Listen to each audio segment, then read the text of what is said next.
So today I'm kind of just going through the Godot community poll for 2025. So the results for this came out, I think it was almost 2 months ago, but I didn't see anyone do videos on it. I think there was one video I saw, and I haven't really heard people talking about this much. So I was actually watching the official Godot YouTube channel live stream last week, and they were actually kind of reviewing the results. So I figured I would also make a video just to kind of raise awareness and give you guys something to listen to in the background if you want. So that's all we're doing, just looking at the results from this year versus last year, see what changed, see what's new and exciting. I did see a couple interesting statistics, so yeah, let's just get into it. Okay, so first thing we're looking at, obviously age group. It's pretty consistent compared to last year. It's about the same with gender and location that people actually live. So this one's also pretty consistent, but this is really interesting, and I didn't notice this last year. So this is before using Godot. Which of the following did you use? Kind of figuring out where people came from before Godot, right? And obviously we have almost 60% of people coming from Unity, which makes sense. Unreal Engine looks like it's third place. And then we have other third-party engine, which could be anything, I guess. And then we obviously have Game Maker up here. But the interesting one is Minecraft, which is Redstone or modding, which is really interesting because I guess modding is a big entry point for game development. So it's interesting seeing that 20% of people that are using Godot are coming from Minecraft. So I don't know, I found that really interesting. Next we have, when did you first hear of Godot? So this is kind of interesting just to see how many new people Godot is actually reaching. I think overall Godot is reaching less people in 2025 than it did in 2024, as far as new people, right? So in 2024, we had 3.1% of Godot users. It was their first time hearing about Godot. And then in 2025, it's only 1.4%. So we dropped a whole 2%. I think lining that up with some of the other statistics, it looks like that's the case where less people, less new people are hearing about Godot. So when did you start using Godot? In 2024, most people started using Godot in 2021 or earlier. And it looks like that's about the same case for this year. We have the majority of people start using Godot 2021 or earlier. And then this is the statistic that you kind of have to line up with when did you hear about Godot? Because we have 10% of people start using Godot in 2025, which means these people obviously heard about the engine years before and started using it. So this is obviously still lower than the 17% of new Godot users we had last year, but that is still, I think that's still pretty decent.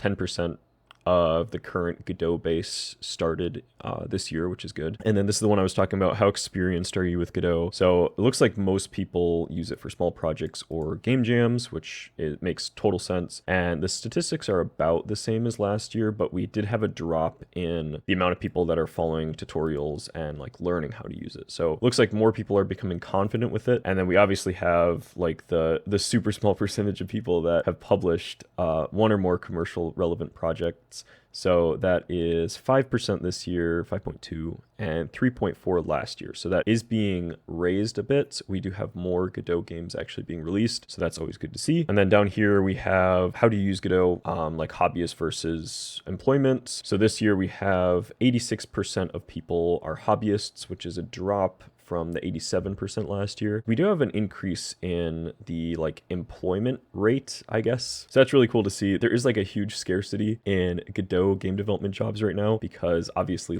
game development is already a super tiny market and most people are going to be using Unity or Unreal. So seeing the increase in Godot jobs is really cool. Excited to see where that is in 2 or 3 years because I feel like it's going to just blow up soon. And then we have, what kind of projects are you using Godot for and how often do you work on such projects? So it looks like pretty similar to last year. Most people primarily work for 2D game developments, and 3D game development is actually a bit closer than it was last year. What best describes your skill set? So most people are advanced in programming, which makes sense. I feel like Godot is kind of geared towards programmers. It's a really modular game engine, so it makes the programming side of things really efficient and conceptually just good in my opinion. That's why I use it. And then the majority of people have basic 2D art, basic 3D art, and basic game design skills. I feel like that makes sense. And again, this is consistent compared to last year. And then we have, are you using Godot for AR, VR, XR? So this isn't out of everybody. This is just the responses for people who are using Godot for these things. And it looks like most people are using Godot for VR if they're doing like the mixed reality kind of thing. So this one's cool because maybe if you're starting a new project, I would take a look at this just to make sure you're not like targeting an extremely saturated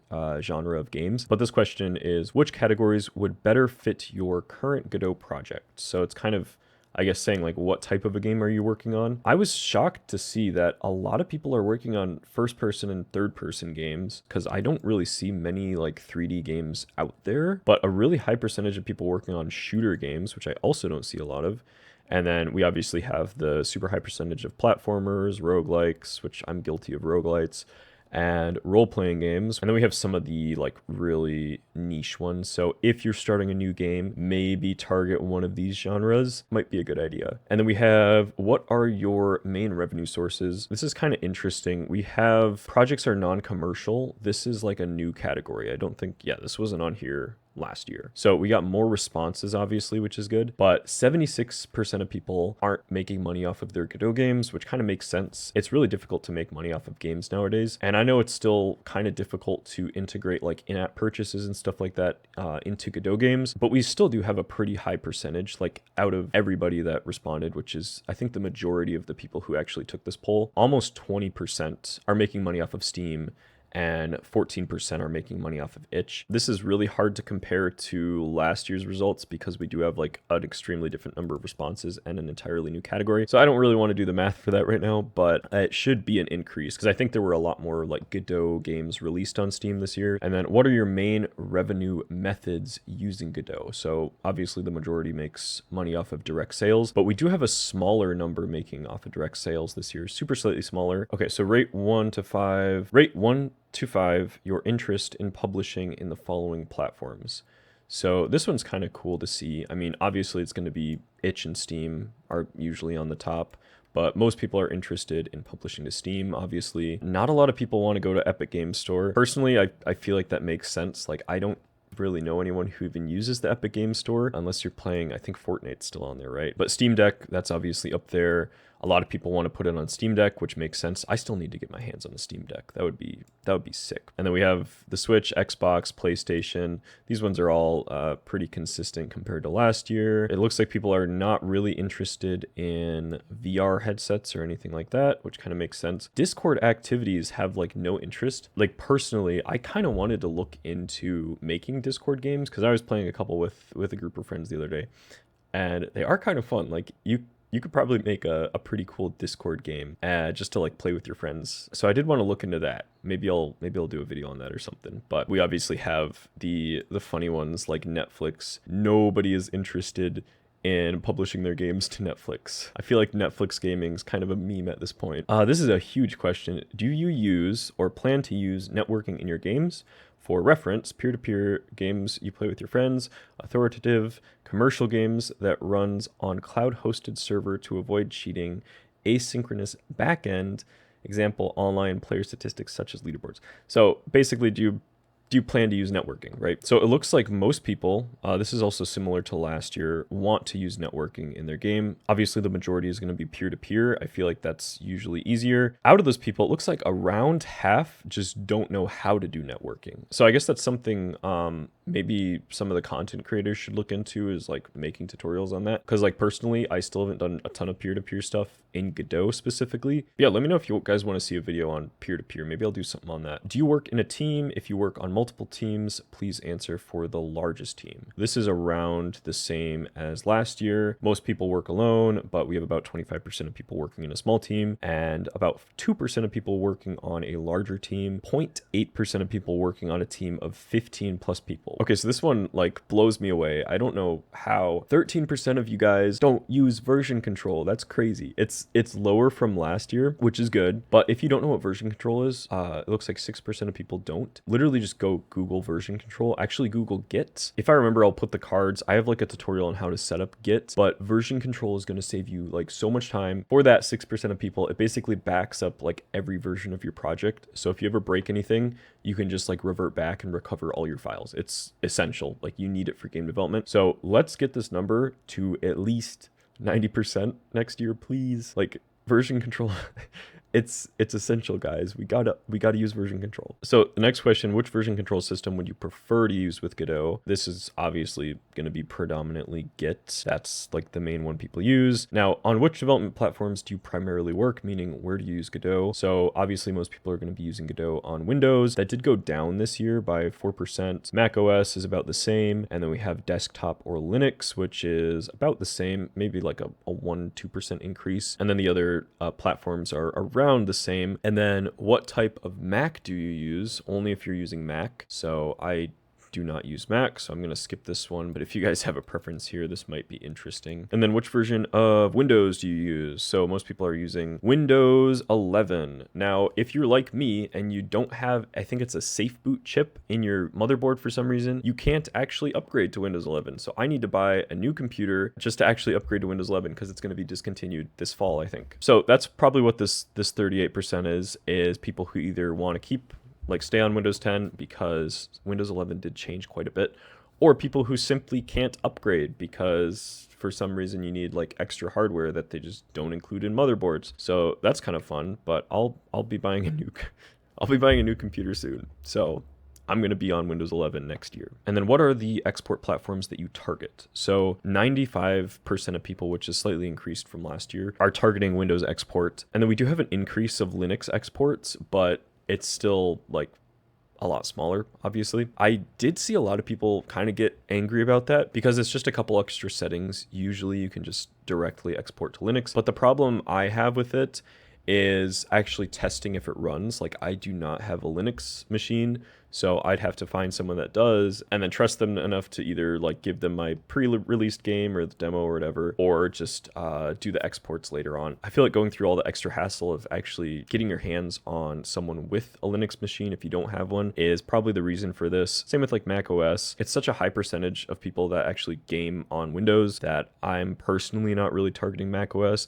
If enough people request it, obviously I'll figure that out, but I feel like this makes sense and it's obviously consistent with last year. And then which versions of Godot do you run the most? So it is good to see a higher percentage of people are on the most recent build, but we do have 16% of people running the unstable 4.5 build. So if you don't know, it's not great to run 4.5 in this case until it's going to like officially release and be stable. Now, if you're using version control, which I know like 15% of people aren't or whatever that was, then this is usually fine because you can just roll back, but it is still risky. So just thought I'd put that out there. But we do have a much smaller percentage of people using 3.5, which is, I feel like that's good because I know last year I was trying to convince a ton of people to switch to 4 and there were so many people still using 3. So obviously 4 is much better. If you're working on a huge project that's kind of stuck in 3, then you can't really switch, but that's cool to see that not as many people are still stuck on 3. Are you using Godot 4 for your main project? Yes, that makes sense. That's about the same. What is your main way of obtaining and using Godot? Most people download it from the website, obviously. What is your most used programming language? So about the same. Most people use GDScript, C# is next, and then we have all the super small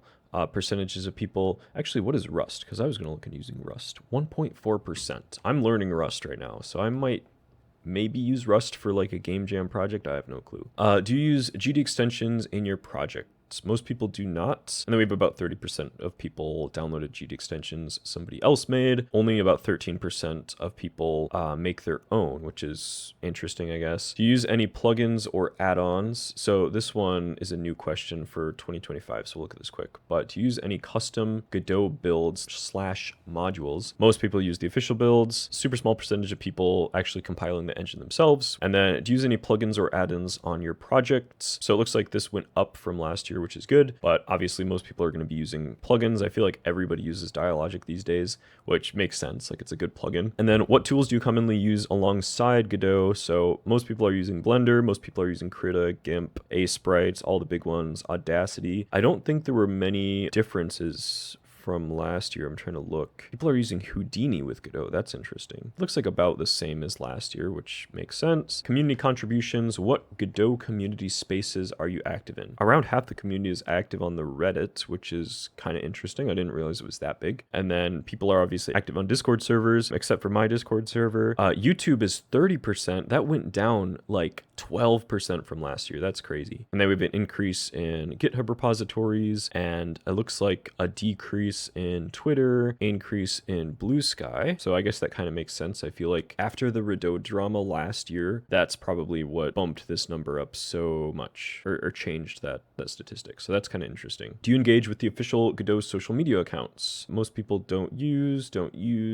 Looks like most people just don't use the accounts they listed, which is interesting. Other than like YouTube and Reddit, which we kind of assumed from this one. And then, are you active in any Godot community run spaces? So this was one of the questions where they let you submit your own answer, and we obviously have an insane amount of like one person active in those. So let's just look at the majority. We have most people are active in the community of a content creator, and then we have a lot of people active in like things like the Godot Wild Jam, which is third-party communities. I think Godot Cafe, well, that's listed here. Maybe people said this as Godot Cafe. And then local user groups, which is about 30%. Now this is really cool, but at least where I'm from, there's not really a ton of local like meetups or groups. I think that's what it means, is like in-person stuff. And then this one's kind of interesting. So do you contribute to Godot's source code? So in the past, they didn't have a I would like to contribute option. So I think that's what kind of split up the do not contribute percentage. 21% of people would like to contribute. They probably just don't know how. And then we have about 50% of people not contributing to the source code. I'm one of those people where I'd like to contribute, but I just haven't had as much time. So there are a couple features that I really want to add, but it's just about like finding the time to actually do so. So eventually I'll get around to adding more to the source code. That's like on my to-do list. Same thing for the documentation. It looks pretty similar. And then same thing for translations. Do you actively help other users on community support channels? Quite a few people actually are helping others from time to time. And then we have about 6% that help regularly. I feel like I'm kind of in between the time to time and regularly. Like, I do make tutorials and stuff, but actually being active on the forums is like maybe once a week. I'll just log on and like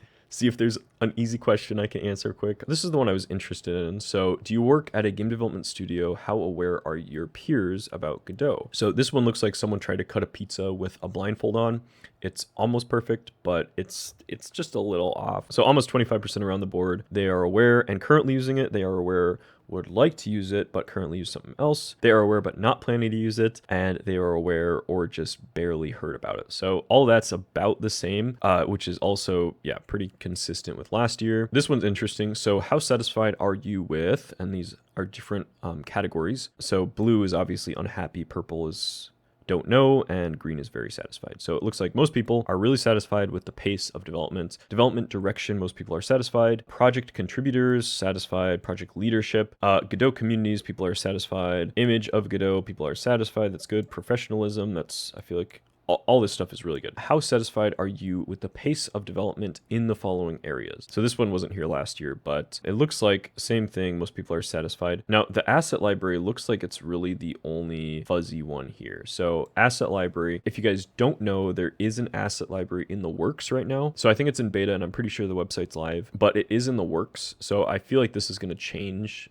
next year. Hopefully we get an asset library soon, like a full-blown asset library. I think that would really be beneficial for Godot. Are you interested in attending the next Godotcon? This is something I went to for the first time this year. Godotcon was like super fun, met a ton of awesome people. So I actually don't really understand this graph. It says, are you interested in attending the next or any Godotcon in the future? So we have 1, 2, 3, 4, 5. Is this like, I feel like this should be a yes or no. I guess I don't understand this graph really well. If you guys can make sense of this, please let me know in the comments. But Godotcon was in Boston this year, and I would love if Godotcon was in Boston again, but It looks like the winning vote is Amsterdam this year, and then also New York. I saw that one floating around. So obviously nothing's confirmed yet, like the dates for Godotcon, I don't even think they're set, but I think they're still working towards like figuring out where Godotcon will be for the US next year. But I would say there's probably a pretty high chance it's in New York. It could also very well still be in Boston. So kind of up in the air, but it is interesting to see that New York rated so high here. Like so many people want it there. And then what months would be most convenient for you to attend Godotcon? So this one I actually didn't see. I really liked that it was in May this year, but it looks like most people want it in July. So that kind of makes sense. I feel like a lot of people have their like family vacations and stuff kind of in spring or fall, so doing it just smack dab in the middle of the summer is a great option. So it'll probably be around that time. Again, I know the dates aren't set. This is all just speculation.